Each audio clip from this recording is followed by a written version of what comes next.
السلام علیکم ورحمت الله تعالی وبرکاته. ګرانو معززینو دوستانو، امید دی چې ښه به الله پاک مو سلامت، خوشحال او آباد کامیاب لره. ملګرو دوستانو، د دغه پیج نه تاسو ته روزانه بنیاد باندې مختلف خوبونه او په هغې باندې علم حاصلېدو یو ذریعه او وسیله درته جوړه شوې ده. یو ملګری وایي چې په خوب کې منډې وهل د دې به څه تعبیر وي؟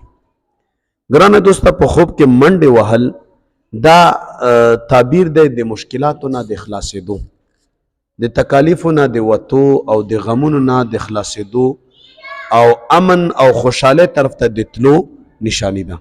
کوم یو انسان چې منډې وهي په خوب کې، دی به الله د غمونو، تکلیفونو او د هر قسم مصایبو نه په امن کې کوي. او بیا ځینې ملګری وایي چې ما منډه وهله او وغورځېدم.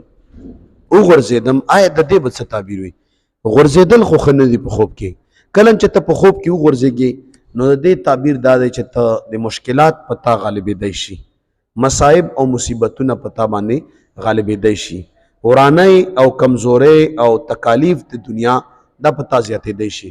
خو که چېرته ته دوباره راپاڅېدې نو تعبیر یې دا دی چې انشاءالله الله تعالی به تعالی بیا همت درکوي، بیا جستجو درکوي، بیا کامیابی او ترقی درکوي.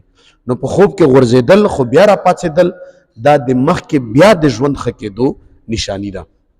او عموما چې هر څوک هم منډې وهي دا د خود اعتمادي، د ترقۍ، د کامیابۍ او د ښه سټپ اخیستو نشانی ده. نو ګرانو دوستانو، څوک هم چې داسې خوبونه وویني، دا خوبونو همدغه تعبیر دی، کوم تعبیر چې علامه ابن سیرین رحمت الله تعالی علیه یا نور د دغه امت چې کوم کبار علما دي، محدثین دي، معبرین دي، هغوی دا تعبیرات بیان کړي دي. رب العالمین مو ډېر خوشحاله کا چې په هر ځای کې وایي کامیاب اوسئ. جزاکم الله.